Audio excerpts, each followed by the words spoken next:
এই শাকটা রান্না করতে বেগুন লাগে। শাকটাকে বেছে নিয়েছি, এখন রান্নার পালা। আসলাম। তো বন্ধুরা দেখতে থাকুন আমার আজকের ব্লগ। আসসালামু আলাইকুম গাইস, আমি আপনাদেরকে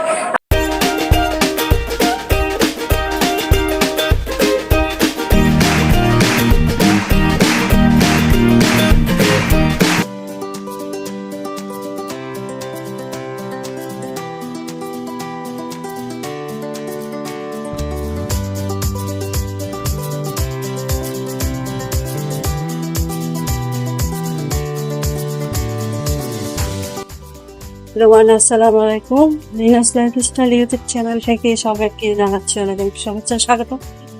তো বন্ধুরা, এই যে জাহিদকে আনতে যাচ্ছি। সকালবেলা চলে আসছিলাম। বড় ছেলের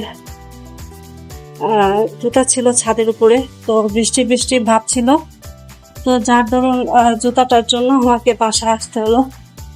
তো আসাতে ভালো হয়েছে, কারণ হচ্ছে যে জুতাটা আসলে ভিজে যেত, ওর স্কুলের জুতা, তখন আর আজকে স্কুলে যেতে পারতো না, তো সেই জন্য আসলাম। তো বন্ধুরা দেখতে থাকেন আমার আজকের ব্লগটা আমি আমার রাস্তা থেকে শুরু করেছি, দেখতে থাকেন।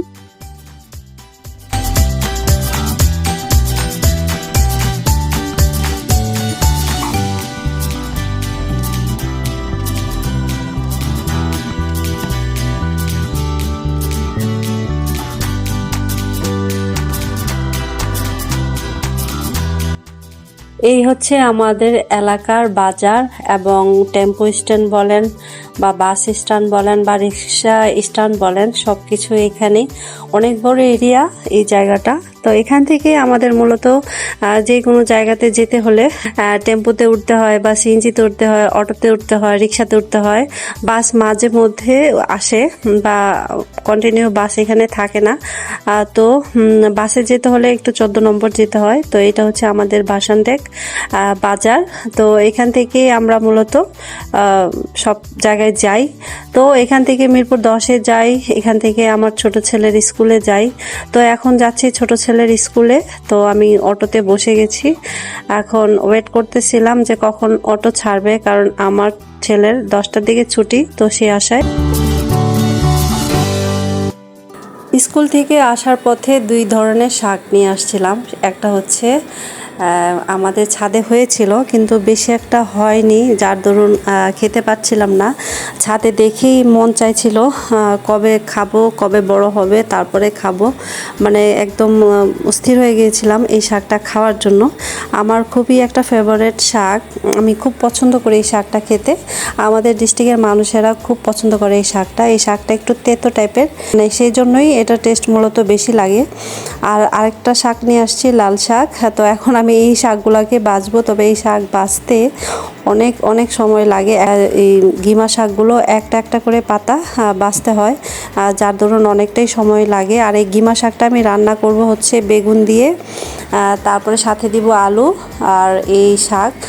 3 পদের সবজি দিয়ে আমি মূলত এই ভাজিটা কমপ্লিট করব। ও সাথে নিয়েছি চাল কুমড়া, অর্ধেকটা ছিল। যে চাল কুমড়াটা আমি গত ভিডিওতে দেখেছিলাম, তার অর্ধেকটা ভাজা করেছিলাম আর অর্ধেকটা রয়েছিল। সেই অর্ধেক চাল কুমড়া আজকে ভাজি করার প্ল্যান ছিল। তো আমার হাজব্যান্ড বলছিল যে তুমি কি তরকারি রান্না করা বসিয়ে দিয়েছো কিনা। তো আমি বলছিলাম যে এত সহজেই রান্না বসানো যাবে না, রান্না মানে বসাতে অনেকটা সময় লাগবে, কারণ এগুলো একটা একটা করে আমাকে পাতা বাছতে হবে, তারপর হচ্ছে রান্না করতে হবে। যে এইভাবে এই পাতাগুলোকে নিতে হবে। তো অনেকটা সময় লেগেছে, প্রায় 1.5-2 ঘন্টা আমার লেগেছে এটা বাছতে। তো ওর আব্বু বললো যে তোমাকে তাহলে একটা সারপ্রাইজ দেওয়া যায়। উনি মূলত এই সারপ্রাইজটা আগেই করে রেখেছিল, কিন্তু আমাকে বলে নাই। যখন আমি রান্না বসাতে যাব, আমি কিন্তু অলরেডি ভাত রান্না করে ফেলেছি। তো উনি আমাকে বলছিল যে রান্না করো না, আজকে তোমাদেরকে সুলতান থেকে বিরিয়ানি খাওয়াবে। তো সেটাই তো শুনে একটু খুশি হয়েছি, কারণ হচ্ছে যে রান্নাটা আমার আসলেই দেরি হয়ে যাচ্ছিল, কারণ কাটতে কাটতেই অলরেডি বেজে গেছে 12:30টার উপরে। তো আমি চিন্তায় পড়ে গিয়েছিলাম যে কিভাবে রান্না করব। তো তো গাইস এই যে বাছাবাছি আমার শেষ, একটা একটা করে পাতা বাছতে তো অনেক সময় নেয়। তো সময় নিলেও যেমন কষ্ট তেমন মিষ্ট, মানে এটা যেমন কষ্ট লাগে বাছতে তেমন খেতে টেস্ট লাগে সেরকমই। তো পাতাগুলোকে রেখে দিচ্ছি, ইনশাল্লাহ আগামীকাল রান্না করব। আজকে কোনো রান্না বাড়া কিছুই হবে না, শুধু শাকগুলো বেছে রেখে দিলাম।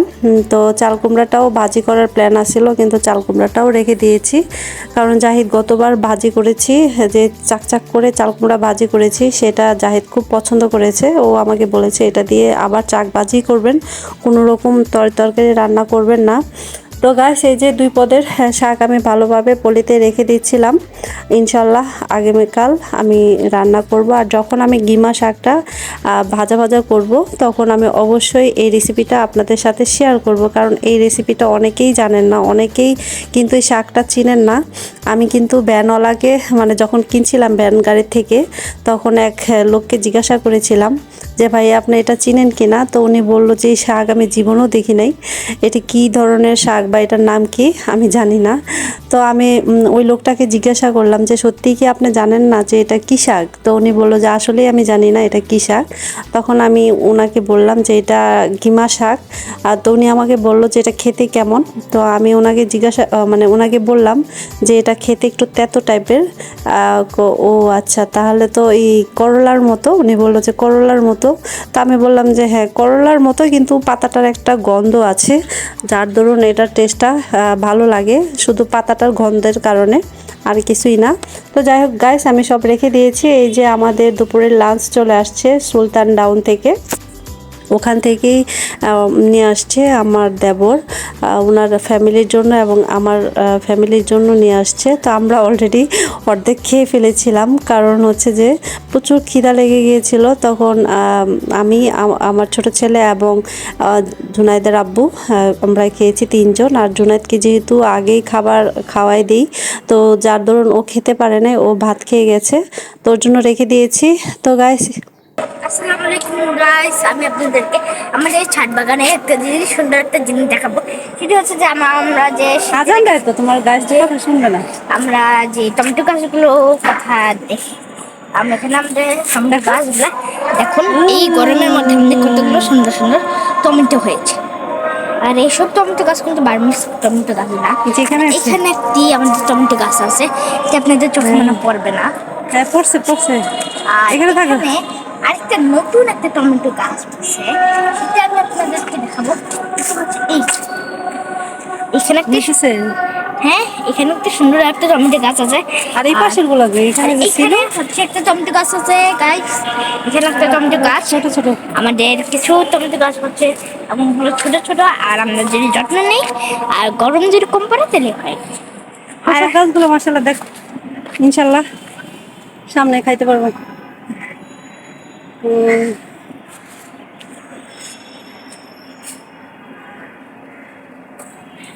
আর আমাদের এখানে টমেটো গাছ, টমেটো আছে এখানে, আপনাদের এখানে দেখাচ্ছি না, টমেটো গাছটা এখানে। আর আমাদের অনেকগুলো ফুল দেখতে পাচ্ছেন, আমাদের এখান থেকে আপনাদের ঝরে ঝরে অনেকগুলো ইনশাল্লাহ আমাদের ফুল আসবে।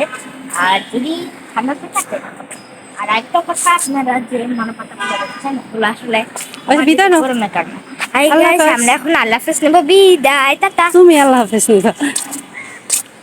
সবগুলো তো পানি দেওয়া হয়েছে, এবার মধ্যে পানি। হ্যাঁ বল, কোথায় আছে তোরা বই? গাছ থেকে পানি দিচ্ছে? কোথায় আছে? এই যে নিচে, এই যেখানে। হ্যাঁ হ্যাঁ, হবে, দেখতে হবে ভালো করে, ভালো করে ফোকাস করতে হবে। তো গাইস, আমার ছোট ছেলে টমেটো গাছের টমেটো দেখে তো খুবই খুশি, মানে ও কি করবে দিশেহারা হয়ে গেছে, কারণ ও খুব গাছ যত্ন করে, ও পছন্দ করে। তো সেটাই ও বারবার সবাইকে প্রকাশ করার জন্য চেষ্টা করছিল। তো গাইস, আজকে আমার ভিডিওটা এ পর্যন্তই, আবার ফিরে আসবো নতুন আরেকটি লাইফস্টাইল ভিডিও ব্লগ নিয়ে। তো আপনারা সবাই ভালো থাকবেন, সুস্থ থাকবেন, নিজের দিকে খেয়াল রাখবেন। তো এই বলে বিদায় নিলাম, আসসালামু আলাইকুম, আল্লাহ হাফেজ।